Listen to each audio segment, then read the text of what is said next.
Hola, soy Fray Sergio Serrano y estás escuchando el podcast La Biblia en un año, donde escuchamos la voz de Dios y vivimos la vida a través del lente de las Escrituras. El podcast de la Biblia en un año está presentado por Ascension. Usando la cronología de la Biblia de Great Adventure, leemos desde Génesis hasta Apocalipsis, descubriendo cómo se desarrolla la historia de salvación y cómo encajamos en esta historia hoy. Hoy me acompaña como siempre el padre Dempsey Rosales para presentar nuestro primer video de preguntas y respuestas de la Biblia en un año. En estos videos, el padre Dempsey y yo responderemos a algunas de sus preguntas sobre la Biblia que cada periodo histórico nos trae. Hay muchas, pero hemos escogido algunas. Así que hoy vamos a responder preguntas sobre el mundo de los orígenes, que de acuerdo a la cronología de la Biblia, creada por Jeff Cavins, toma en cuenta los primeros 11 capítulos del Génesis y es del color turquesa en sus Biblias, si ustedes ya adquirieron la Biblia de Great Adventure. Si desean que respondamos a sus preguntas, nos las pueden enviar ya sea por YouTube, por Facebook o a través de la cuenta o a través de la encuesta que enviamos por el correo electrónico. Recuerda que el link para el grupo oficial de Facebook de la Biblia en un año está en la descripción de este video. Aquí la puedes encontrar. Algunos recordatorios. Estamos usando la Biblia Católica de Great Adventure de Ascension Press, que utiliza la traducción de la Biblia Jerusalén Latinoamericana, y estamos usando la edición en español. Para descargar tu plan de lectura de la Biblia en un año, tienes que visitar ascensionpress.com/la Biblia. Finalmente, por favor, suscríbete al podcast en la aplicación de podcast que sea tu favorita y en este canal de YouTube para recibir los episodios diarios. Así que, buenos días, Dempsey. Buenos días, Padre Sergio. Muy contento de estar aquí. Estamos en el mundo de los orígenes y hay bastantes preguntas. Me encanta que las personas han mostrado mucho interés y hoy nos dicen, mi pregunta es tocante a los 6 días de la creación. Yo siempre he crecido con la idea de que Dios sí creó todo en 6 días y el séptimo descansó y lo bendijo y santificó. ¿Está bien que uno piense que Dios creó el mundo en 6 días o muchos años? Muy bien. Esta ha sido una pregunta que ha creado muchos problemas a través de la historia. De hecho, en la Iglesia Católica se creía firmemente en el hexámero. El hexámero es que Dios creó el mundo en 6 días. Y cuando se dice 6 días, son los 6 días tal cual como los entendemos nosotros. Pero ya después del partir del siglo XIX, siglo XX, hubo muchos descubrimientos a nivel arqueológico. Entre ellos participaron, por ejemplo, sacerdotes, teólogos, como por ejemplo Teilhard de Chardin. Y luego han habido ciertos problemas con el racionalismo. ¿Qué cosa es el racionalismo? Las personas que piensan que Dios no existe y que todo lo que somos, toda la tierra, ha sido proceso de la evolución. Y hay muchos de estos racionalistas que eliminan a Dios. La Iglesia firmemente siempre ha defendido que Dios es el creador de todo el mundo. Pero después viene un problema. ¿Cómo fue esta creación del mundo? El autor bíblico, quien escribió Génesis, estaba allí para describir tal cual como sucedió. Interesante, ¿verdad? O Dios le dijo en dictado, esto fue lo que hice. Oh, interesante. Pero si Dios todo lo puede, ¿por qué el séptimo día se tuvo que descansar? ¿Cómo es esto? Dios se cansa. Es decir, que Dios necesita dormir o necesita tomar una taza de chocolate como lo hace el padre Sergio con el buñuelo fantástico, ¿ah? Entonces, todo este tipo de cosas comienzan a surgir y ya en el siglo XX, con el Concilio Vaticano II, se comienza a poner todo esto sobre la mesa, en discusión en cuanto a la fe, a la razón, como la escritura. Y ya a partir del Concilio Vaticano II ya se dan indicaciones cómo debemos leer la Biblia, ¿no? De una manera más abierta. No caer en el fundamentalismo literal del texto puede crear muchos problemas, ¿no? Como por ejemplo que ha sido un problema. Entonces Dios necesita descansar, es decir, que Dios tiene estas características humanas. ¿Cómo es posible? Y de hecho, todas estas definiciones comienzan a aparecer en el Catecismo de la Iglesia Católica. En el Catecismo de la Iglesia Católica hay al menos cuatro numerales que dicen que la escritura en el libro del Génesis se debe leer de manera simbólica. El lenguaje que utiliza el texto bíblico es simbólico. Les voy a leer, por ejemplo, brevemente, Catecismo de la Iglesia Católica, numeral 337. Dice, Dios mismo es quien ha creado el mundo visible en toda su riqueza, su diversidad y su orden. La Escritura presenta la obra del Creador simbólicamente como una secuencia de 6 días de trabajo divino que terminan en el reposo del 7º día. Interesante esto, ¿no? Obra del Creador simbólicamente expresada. Y de hecho pone entre paréntesis del trabajo y del reposo. El texto sagrado enseña la verdad de la creación, pero recuérdense que el autor del texto sagrado tiene la revelación, sí, pero trata lo mejor posible de escribir en su vocabulario humano un misterio que va más allá de que la mente humana puede captar, ¿no? Entonces es importante este detalle.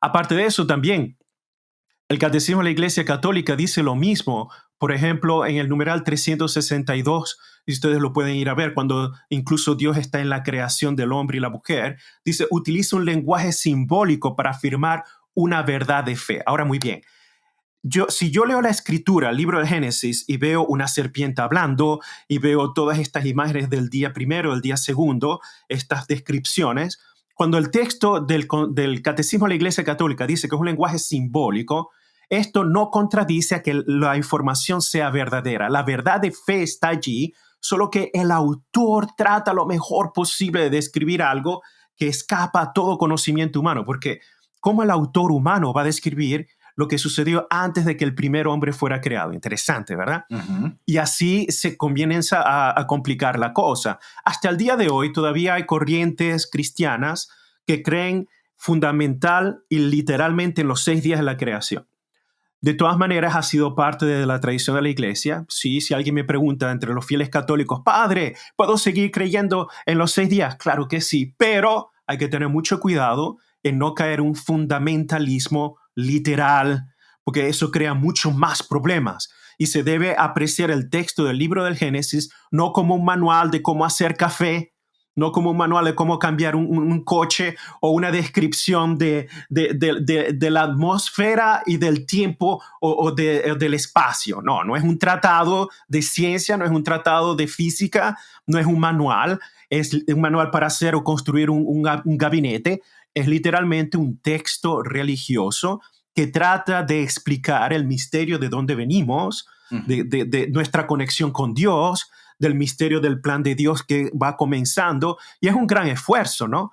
O sea, es un texto de muchísimo valor. De hecho, los padres en la Iglesia Católica, ya desde el comienzo de la patrística, se habla del libro del Génesis como el protoevangelio, porque ya Dios, en el momento de la creación, ya está viendo el desarrollo de la salvación que va a culminar con su Hijo. Interesante, ¿no? Como los padres de la Iglesia lo van viendo. Pero claro, todo esto se tiene que asimilar poco a poco y se debe leer con balance, ¿ok?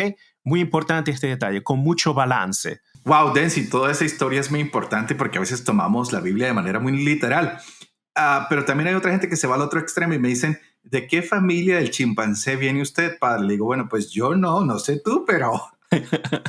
En fin, pero esto era solo un paréntesis porque estuvo interesante tu respuesta, pero hay otra pregunta más interesante aún. Dempsey, ¿dónde se encontraría situado geográficamente actualmente el Jardín del Edén? Eso es una muy buena pregunta. De hecho, ha sido debatida varias veces, ¿no? Por arqueólogos que tratan de buscar el origen del Edén. Ahora, cuando nosotros leemos Génesis capítulo 2, que ya ustedes lo han leído y por eso hacen la pregunta, Génesis 2, 10 al 14, se describen 4 ríos. Los más importantes son el Tigris y el Éufrates, porque ya allí nos ponen ya en el lugar que llamamos Mesopotamia, que luego será el imperio asirio o el imperio babilónico, estarán allí, ¿no? Y de hecho, Ur de Caldeos, de donde viene Abraham, es literalmente bastante cerca de esa zona entre los 2 ríos, una zona muy fértil. Pero también el texto bíblico dice que hay otros 2 ríos, es decir, habla de 4 ríos. Primero de un río principal, que luego de ese se dividen los 4 ríos, el Tigre, el Éufrates, y luego está el famoso río que pasa por el Gijón, ¿no? Que segundo se llamaba Gijón, y el otro que prácticamente en la región del Javilá, que se llamaba Pisón. Ahora bien, cuando nosotros vamos a esa parte donde comienza el Tigris y el Éufrates, no vemos estos otros ríos claramente, pero claro, tenemos que meternos en la cabeza en el siglo en el que el autor bíblico estaba escribiendo esto.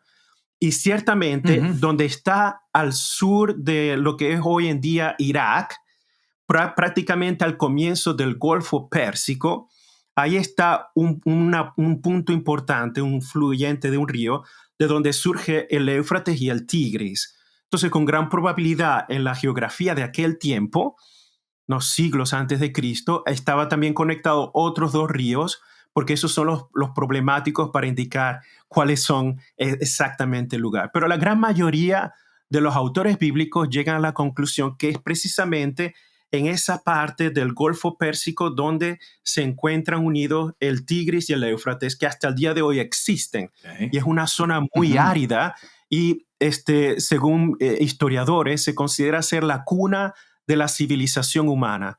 De hecho, allí se han encontrado restos prácticamente incluso hasta de escritura, de habitaciones en comunidades. Del tercer milenio antes de Cristo ya hay allí ciertas pruebas arqueológicas.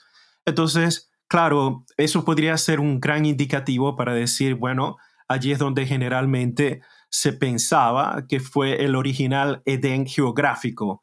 Pero en la tradición, incluso judeocristiana, se habla del jardín del Edén celestial, ¿no? Que es donde vamos a llegar todos en el cielo, si Dios quiere. Donde queremos llegar, yo estoy listo. Yo estoy listo, yo quiero llegar. Es más, yo pensé que por un momento tú me ibas a decir que quedaba por Colombia, un lado más cercano, pero bueno, sí, no importa. Río de Hacha. Río de Hacha, correcto. Sí. Tendremos que irnos entonces para Asia, para encontrar todo este lugar. Pero hablando del Génesis, se habla en Génesis 3:15 y es una de las preguntas que nos hacen, es ¿quién pisa la cabeza de la serpiente? La mujer, que la denominan como María, o su simiente, que podríamos hablar de Jesús. Así que nos dicen, he escuchado que los católicos dicen que es la Virgen, pero los hermanos protestantes dicen que se refiere a Jesús. ¿Cuál sería la respuesta correcta para esta pregunta, Dempsey? No, en primer lugar, nosotros los católicos hemos mantenido la tradición de incluso desde tiempos antiguos, los padres apostólicos, los padres de la iglesia. De hecho, está en el catecismo de la iglesia católica muy claramente también por ejemplo, en el numeral, a partir del numeral 390, dice claramente que siempre en esta maldición que Yahvé da a prácticamente la serpiente, que pone discordia entre ella y la mujer, es que a través de la mujer, la semilla de la mujer, la descendencia de la mujer, es quien le pisará la cabeza. El texto bíblico nunca dice que es la mujer. El texto bíblico dice la descendencia de la mujer y utiliza el masculino, que es muy importante, el masculino. Todos los padres de la iglesia y la tradición de la iglesia claramente está hablando de la venida de Jesús a través de la inmaculada vida y también vía de la Virgen María. ¿Okay? Pero presten atención a esto. Ahora, ¿qué pasa? Que históricamente en la devoción popular se ha enfatizado la Virgen María, que es la que pisa la cabeza. No, es siempre Jesús. Y Jesús viene de esta mujer que es la nueva Eva. Por eso los padres de la iglesia hablan de la antigua Eva, la Eva de la vieja alianza y la nueva Eva. Y es la descendencia de la nueva Eva, es decir, Jesús, quien pone el término a la muerte. Porque por una entró la salvación, pero también ahora por una entró el pecado y ahora por una entra la salvación. Entonces, quiero que por favor mantenga esto muy claro y tratemos de eliminar este cliché de que los protestantes... No. Todo esto era tradición antigua nuestra, de todos los católicos, es decir, de todos los cristianos, porque al inicio la iglesia era católica en el sentido que era universal, todo el mundo unido. Ahora, utilizar la Virgen María en este tipo de textos para manipular el texto y hacer controversia entre protestante y católico es una manipulación del nombre de Dios y de la Santísima Virgen María para crear divisiones, cuando debe ser lo contrario. Pero el texto bíblico es muy claro. Hay traducciones que son ambiguas, pero el texto bíblico es muy claro, es Él quien te pisará la cabeza. El texto bíblico, incluso en hebreo, es Hu, el que te pisará la cabeza. Hu en hebreo es Él, masculino, no ella, femenino, ¿no? Entonces, esa parte es muy importante, pero no hay contradicción. Es a través de la nueva Eva que su descendencia es la que pondrá fin a la serpiente. Y la serpiente siempre está buscando por dónde atacar al talón. ¿Ah? Entonces siempre... Sí, lo van a matar. La serpiente va a morir por el carcañal, por el talón que oprime su cabeza, ¿verdad? Exacto. Y me encanta la película de Mel Gibson, donde hay un cuadro especial donde Jesús, cuando está en Getsemaní, golpea con su talón a la serpiente que se le va a acercar. Es algo significativo que ponen en la película, Sí. pero que nos ayuda a entender un poquito esto. No fue María la que dio el golpe, sino es un golpe contundente que se da a través de Jesús, que viene a derrotar al príncipe de este mundo. Dice, en Jesús hay victoria, está el Nike, como lo llamarían los griegos. Así que vamos muy bien. La victoria. Padre, pero el tiempo corre y hay muchísimas preguntas. Una de las preguntas que más impresiona a la gente es que siempre que estoy leyendo, duraba 500 años, 900 años, 800 años, 150 años. Y algunos dicen, yo quisiera vivir todos esos años, Padre. Entonces, la pregunta que hacen es, ¿cómo es posible que esas personas vivieran tantos años? Sí. Bueno, hay muchas teorías sobre esto. Ahora, las más comunes es tomar el texto literal. Esa es la que ha predominado. Es decir, que todas este periodo de descendencias humanas que venían prácticamente desde Adán por la línea de Set, prácticamente vivían antes del diluvio, y antes del diluvio tenían una especie de gracia sobrenatural en la manera como vivir. Por eso vivían más de 900 años. Adán vivió 930 años. Matusalén 969, y todos estaban entre 800, 900, y luego ya a partir de Noé, a partir del diluvio, lo que se llama la generación post-diluviana, el periodo de la edad comenzó a bajar. No sé si notan eso. Entonces, ahora son menos años. Incluso Moisés, 130 años aproximadamente, el gran Moisés, claro, periodo post-diluviano, ¿no? Pero todo el periodo antes, prediluviano, se consideraba así.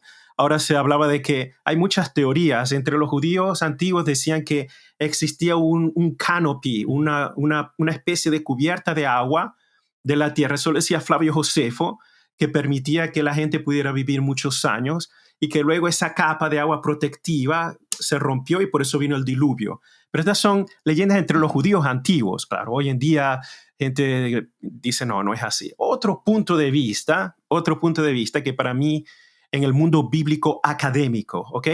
Es muy interesante, es lo siguiente. En primer lugar, mis queridos amigos, el autor del libro del Génesis no tenía un celular, no tenía el calendario que tenemos hoy, no tenía los días de fiesta que tenemos hoy, no tenía el calendario dividido en los meses, y no utilizaba el sistema numérico o decimal que nosotros usamos hoy. Presten atención a esto. De hecho, el calendario que nosotros usamos hoy es gracias al Imperio Romano, ¿no? El calendario juliano, pero que luego se tuvo que reformar con Gregorio, el Papa Gregorio, en el siglo XVI. Es decir, que el calendario actual que tenemos es del siglo XVI después de Cristo, tal cual como lo dividimos en meses, con los años, los números. Muy bien. El sistema decimal que nosotros usamos es de la Edad Media. De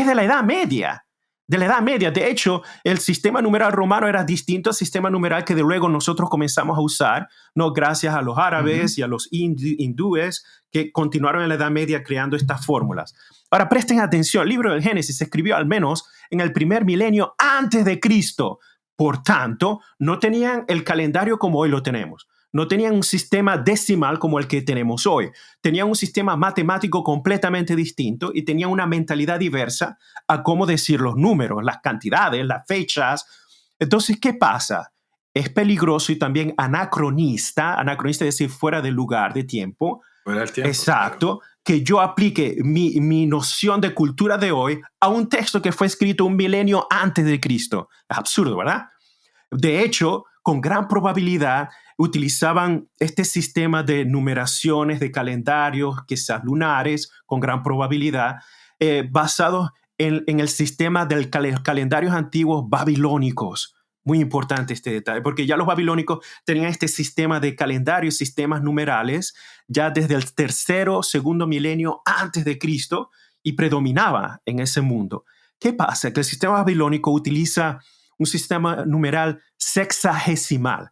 nosotros decimal, basado del 1 al 10, ¿no? Los babilónicos antiguos, sexagesimal, es decir, 60, en base a 60 o multiplicaciones de 60. Entonces, también ellos utilizaban, los babilónicos, el sistema numeral, aparte de cantidad, también lo usaban de manera simbólica, sobre todo para hablar de los periodos de sus propios reyes. Existen listas antiguas del segundo milenio antes de Cristo, en la arqueología babilónica, en donde un rey gobernó por 28,000 años, otro rey gobernó por 10,000 años, pero nadie hoy en día cuando lee esas listas dice no es posible que eso sea literalmente así, imposible, ¿no? Porque usan este tipo de números de acuerdo con las dinastías o con el rey de manera simbólica, porque implica también lo que llamamos numerología, es decir, tiene al mismo tiempo significado teológico, significado religioso. Con gran probabilidad, los autores del Génesis utilizaban algo similar. De hecho, cuando agarramos las genealogías, la gran mayoría de ellas terminan en 9 o terminan en 2, en 5, en 7. Entonces, hay varias teorías que dicen que con gran probabilidad estas fechas, estos años, tenían implicaciones religiosas que al mismo tiempo simbolizaban la combinación del 60 con el número 7. Es probable, pero estamos aquí, esto yo los digo yo a ustedes, es porque es lo que se maneja en el mundo académico, ¿no? Claro, Correcto. claro, pero fíjense que hasta el día de hoy todavía nosotros tenemos un vestigio de este sistema numérico antiguo. Fíjense que nosotros, ¿cómo medimos la hora y los segundos? Nosotros medimos la hora y los segundos en base a 60. No los medimos en base al sistema decimal del 1 al 100. Interesante. De hecho, es una de las cosas que uno dice, ¿y esto de dónde sale? Precisamente viene de estas tradiciones antiguas del uso de la numerología que existían milenios antes de Cristo.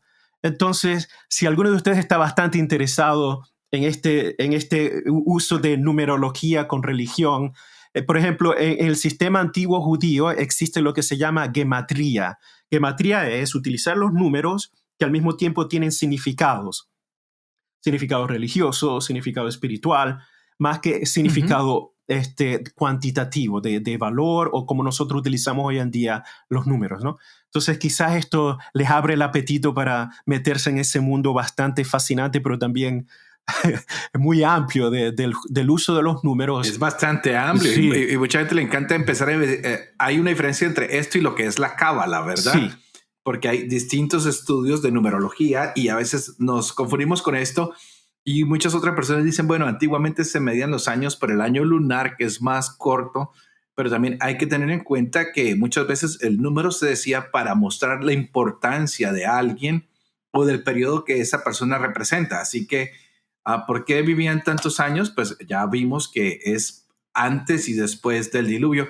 Y en el texto va a decir, el Señor empezó a cortar la vida porque la gente pecaba mucho. Exacto. Es algo que también encontramos nosotros en la Biblia. Pero padre, el tiempo nos apremia y hay una persona que recibió una pregunta de su hijo y no supo cómo explicarle, y entonces nos la pasa a nosotros, y yo pues generosamente quiero pasársela al padre Dempsey. Sí. Y decía de la siguiente manera: hola, buenas tardes, tengo una duda acerca del tema del día 2. Cuando Adán y Eva tuvieron a Caín y Abel, ¿había más personas en el mundo?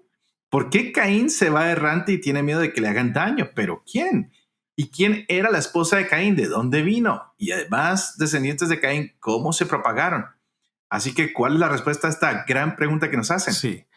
De hecho, esto es uno de los grandes problemas cuando leemos la Biblia de manera literal, de manera fundamentalista. Cuando aparece este tipo de cosas, uno dice, pero bueno, no hay manera de representarlo.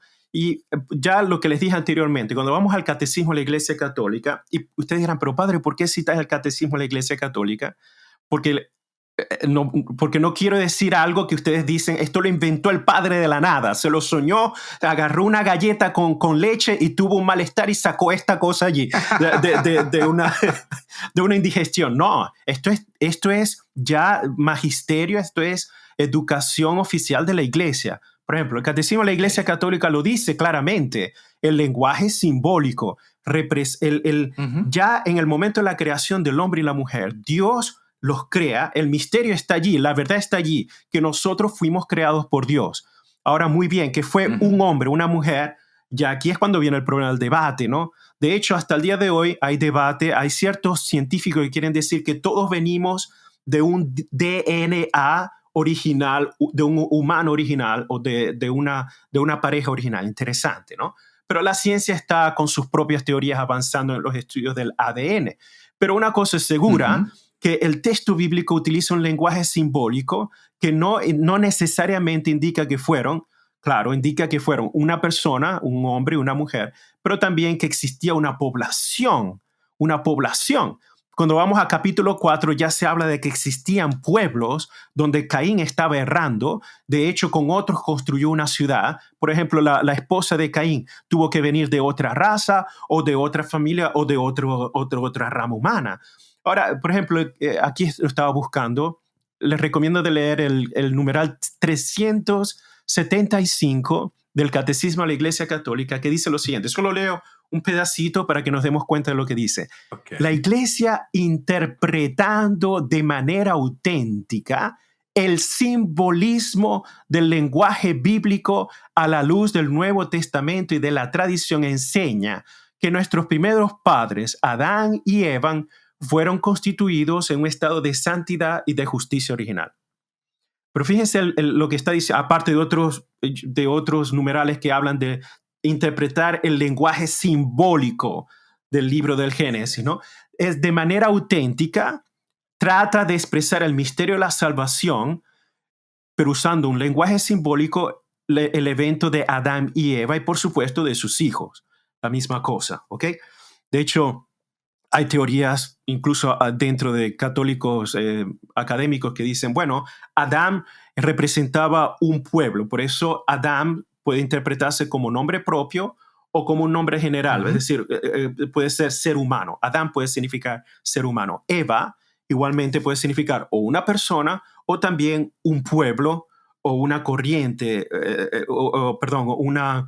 una comunidad humana. De hecho, Eva, Hawa en hebreo significa dar vida, dar a luz, ¿no? Producir vida. Entonces, interesante todas estas interpretaciones que están dentro del mundo bíblico. Y cuando tratamos de leer el Catecismo de la Iglesia Católica, lo ponemos desde el punto de vista, bueno, es un lenguaje simbólico, no puedo pretender que el libro del Génesis me dé verdades de la genética humana antes de que toda la humanidad existiera. Entonces, ¿cómo lo supo entonces también el autor bíblico? ¿Inspiración divina? Claro que sí, pero ¿cómo lo va a expresar con un lenguaje apropiado según su cultura? Utilizando el lenguaje y las fórmulas que él podía utilizar para explicar este misterio, ¿no?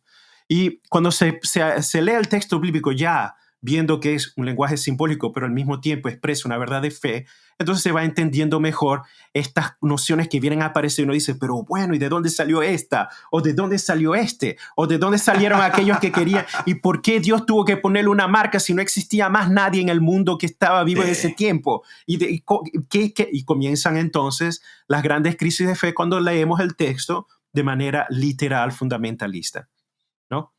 Y sí hay crisis de fe bastante grandes en eso. Es más, la siguiente pregunta está un poquito relacionado con crisis de fe que a veces hay, porque dicen, Dios es un Dios machista, la iglesia es machista, las enseñanzas son muy machistas. Entonces también en el segundo capítulo que dábamos, nos piden que se aclare o comentar por qué se hace a la mujer causa de la caída de Adán. ¿Fundamental el machismo o qué es lo que está pasando en este día 2 de los orígenes? Sí, en primer lugar, de nuevo, quiero decirles que tenemos que tener cuidado cuando leemos la escritura utilizando categorías nuestras de hoy en día, porque el autor bíblico cuando está escribiendo no tiene la misma manera de pensar que nosotros tenemos hoy. Él simple y llanamente coloca, esta participación. Y no es que la mujer fue la verdadera causa, es la serpiente, el maligno. La mujer fue seducida, sí, e igualmente el hombre fue seducido, solo que fue en cadena. Pero no significa que por esto la mujer tiene mayor responsabilidad que el hombre. No, igualmente los dos reciben la sentencia de manera igual por Dios mismo. Interesante este detalle, muy interesante. Pero es la serpiente, es el mal, el maligno la causa. Por eso se comienza en orden según el orden. Es decir, la causa primera que es el maligno representado en la serpiente. Ahora, decir que es machismo con la mentalidad de hoy en día, por ejemplo, yo soy latinoamericano. Para mí el machismo es muy distinto al machismo o la concepción de machismo que tendrá un americano de Wisconsin. O es distinto al machismo Correcto. que tendrá un canadiense de Vancouver. O es muy distinto al machismo que tendrá en mente una persona que es suiza. No, entonces, como vemos, el machismo puede tener muchos grados, muchos niveles. Evidentemente, que en el tiempo antiguo semita, es una sociedad en donde la figura del hombre predomina, ¿ok? Y si es así, la figura del hombre que predomina, la figura del hombre es quien al final y al cabo debe tener la mayor responsabilidad, porque el hombre podría decir que no a la mujer, interesante, ¿no? Pero no, se dejó seducir porque el hombre también quería esta necesidad de poder, de ser más, de ser más. Fíjense que una cosa que me llama la atención, hablando de esto, ¿no? Es Pablo. Cuando Pablo habla de las consecuencias del pecado original y las consecuencias de la salvación, Pablo culpa directamente a Adán. Léanse Romanos capítulo 5. Él no dice por culpa de Eva, no, él dice por culpa de Adán.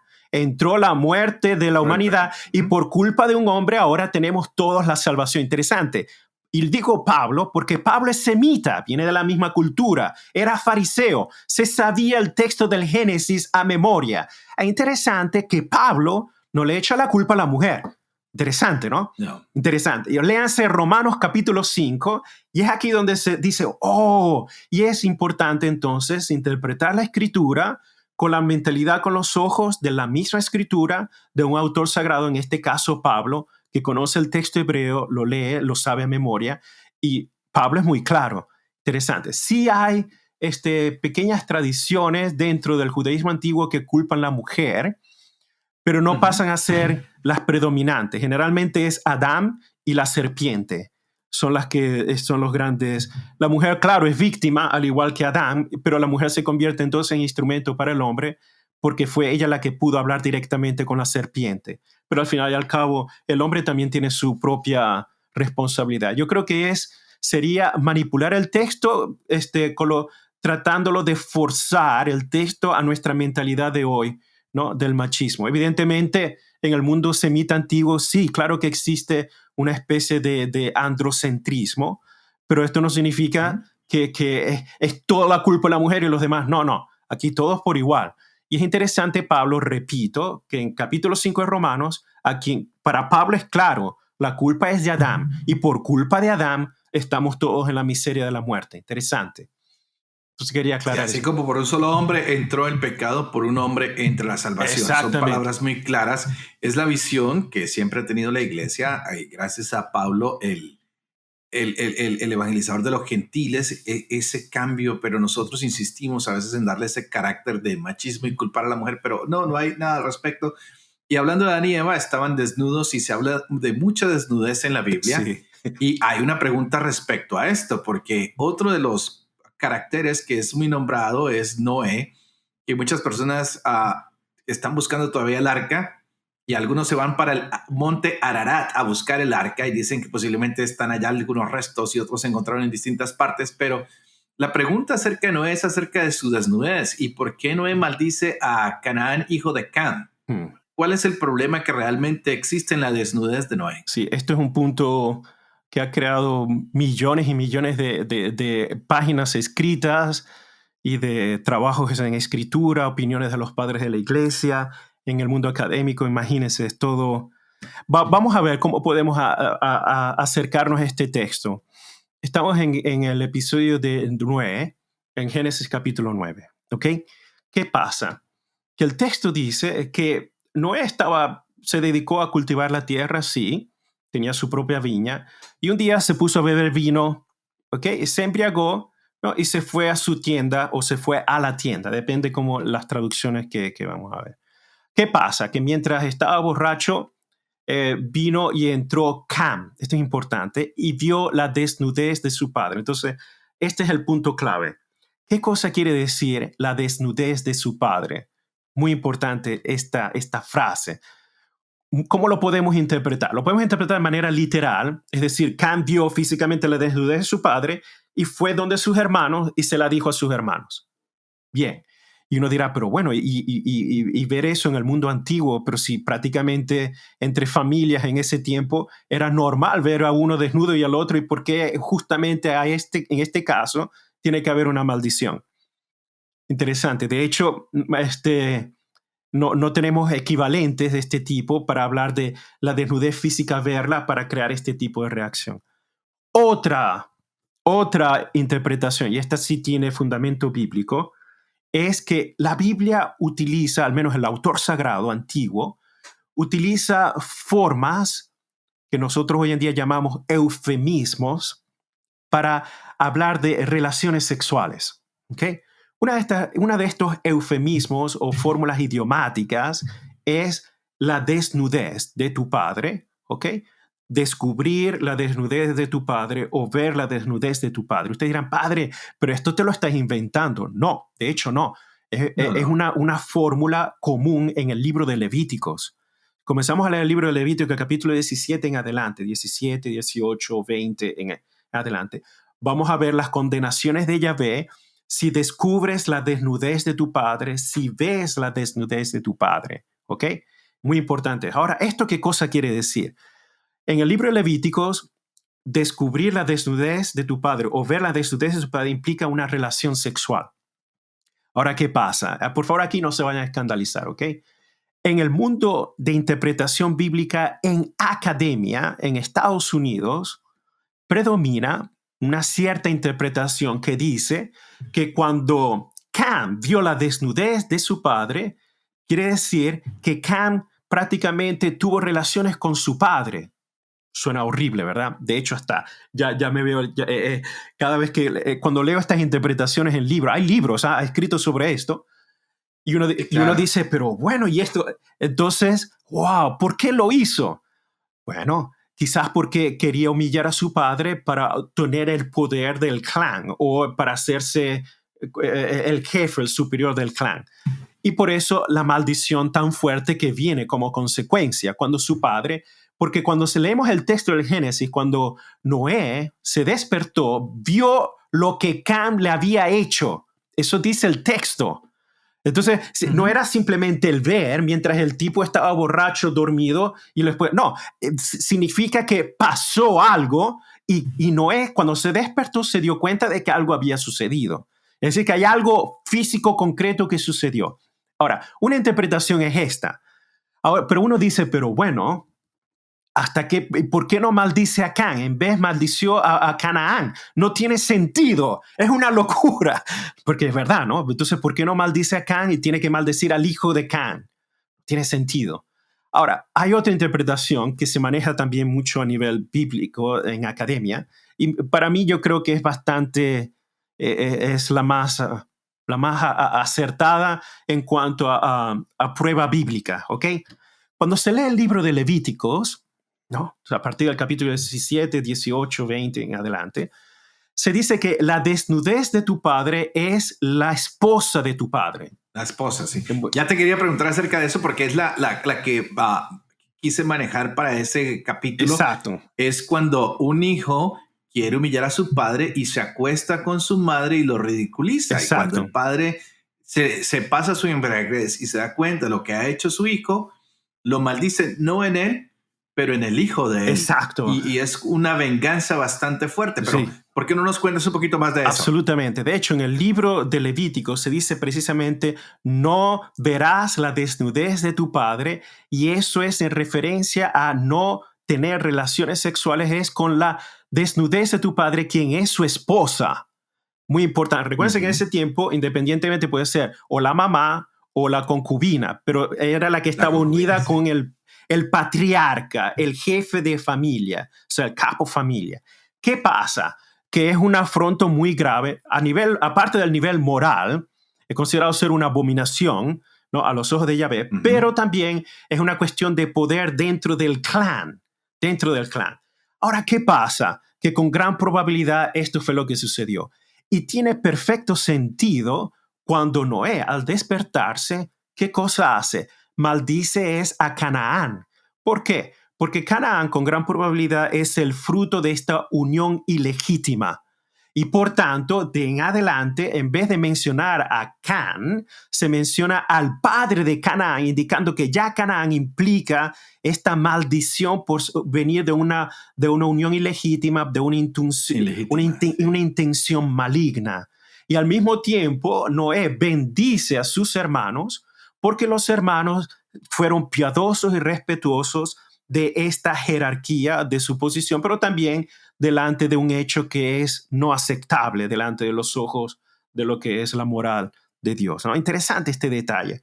Ahora, tiene más sentido la maldición a Canaán precisamente porque es el fruto de esta descendencia de Can, que al mismo tiempo se extiende a su propia persona. Entonces, no se puede desligar entonces Can de Canaán en este sentido, porque implica prácticamente una relación incestuosa, inaceptable, movida por este acto maligno. Por eso es tan importante para Cam de contárselo a sus hermanos, porque así él se puede reenfatizar, se puede reconfirmar en una posición de poder o de posible líder del clan o del grupo o de la familia, y de todo lo que eso incluye, también propiedad, ganado y todo lo demás, ¿no? Sí. Pero padre, hablando de estas relaciones que son un poco raras, que se narran en la Biblia porque realmente asustan en cierta manera, quisiera, en otra pregunta que nos hacen del capítulo 6, del día 6, que se nombran a unos ángeles que tomaron por mujeres a los mortales de esta tierra. Entonces la pregunta es, ¿estos ángeles son de los que se conocen como los ángeles caídos o qué clase de ángeles son estos? Bueno, hay muchas interpretaciones, ¿no? Por ejemplo, si ustedes leen un libro protestante o autores protestantes, ellos van a negar esta tradición de los ángeles caídos, dicen que son cosas malignas, que el texto bíblico no se refiere a eso.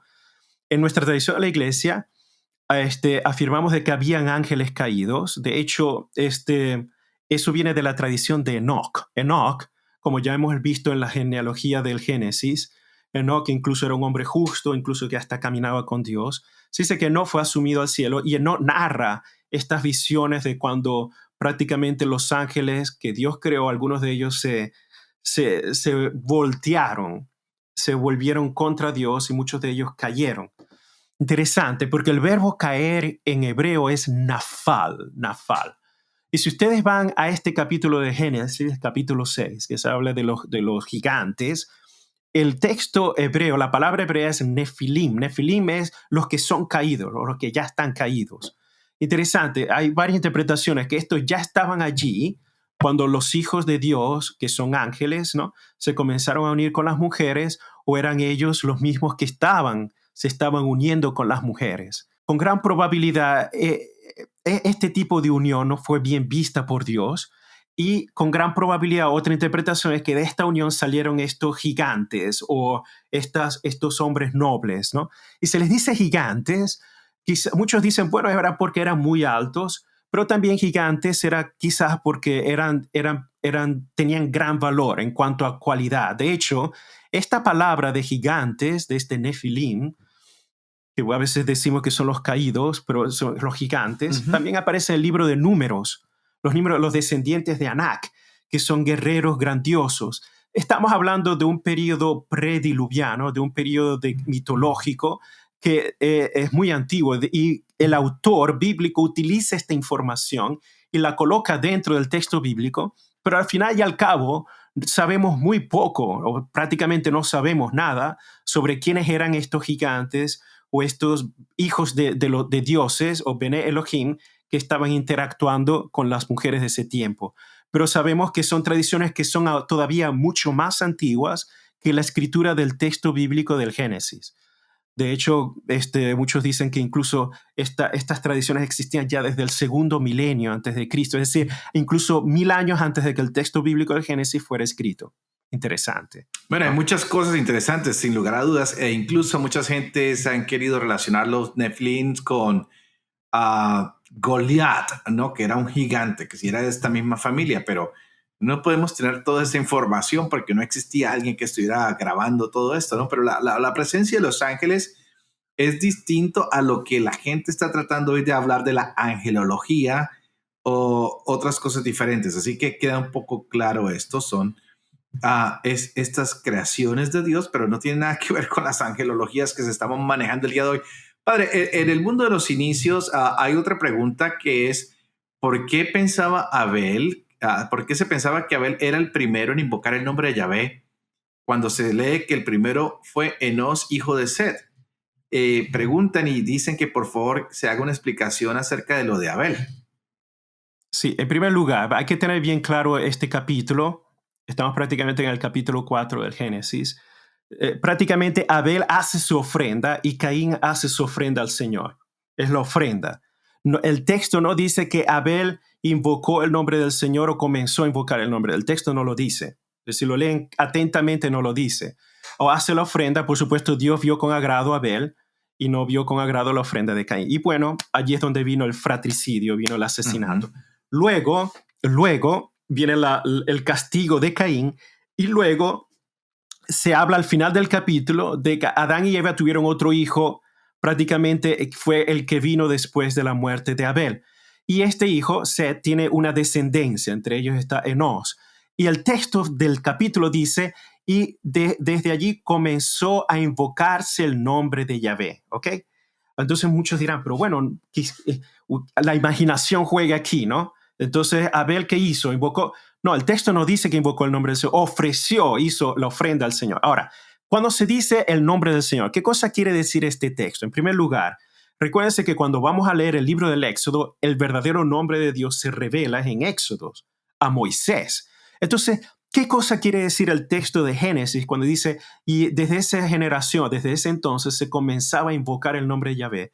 No sabemos qué nombre de Yahvé se invocaba, porque el texto no lo dice, pero una cosa es segura, que esa frase indica es el ejercicio piadoso de religión, en donde se ofrecían sacrificios constantes, como si fuera un hábito, una costumbre, no como una actividad espontánea, sino de una manera más organizada, de una manera comunitaria y por familias, quizás organizadas, ¿no? De manera más, como diríamos hoy, de manera más solemne, porque al inicio no se existía. Caín y Abel son las primeras ofrendas que encontramos en el texto bíblico que hacen dos humanos a Yahvé, pero luego comenzaba a invocarse el nombre de Yahvé, es decir, comenzaba a hacer ofrendas, sacrificios, ofrecimientos a Yahvé o al Señor de manera más organizada, de manera más estable. No tan espontánea como la que hizo el primer Abel y Caín. Entonces es interesante esta interpretación que de hecho es la que ha predominado mucho dentro de las interpretaciones bíblicas, sean protestantes que católicas, ¿ok? Porque, repito, el verdadero nombre de Yahvé se viene a revelar de Yahvé mismo, exacto, con Moisés. Entonces, por eso, pero les invito a volverse a leer claramente para ver esta distinción, ¿ok? Bueno, padre, Génesis capítulo 4. Esto es maravilloso porque la gente sigue haciendo preguntas. Estamos en el mundo de los orígenes, temas muy particulares, muy específicos, la creación, los ángeles, quién está aplastando la cabeza de la serpiente, ¿no? Así que yo pienso que con esto hemos respondido a gran cantidad de estas preguntas. Invito a todas las personas que están siguiendo este podcast a que sigan escribiendo sus preguntas, que las sigan enviando, ya sea por email, ya sea por YouTube, o sea en el grupo de Facebook, que se puede encontrar fácilmente, La Biblia en un año, de Ascension Press. Si ustedes tienen más preguntas, por favor no las hacen. No estamos seguros que tengamos tiempo de responderlas todas, pero vamos a hacer un esfuerzo como en el día de hoy de responder estas preguntas. Así que, Padre Dempsey, ha sido una mañana, un día interesante de responder preguntas a todas las personas que nos siguen, y queremos invitar a que las personas se sigan registrando, ¿no?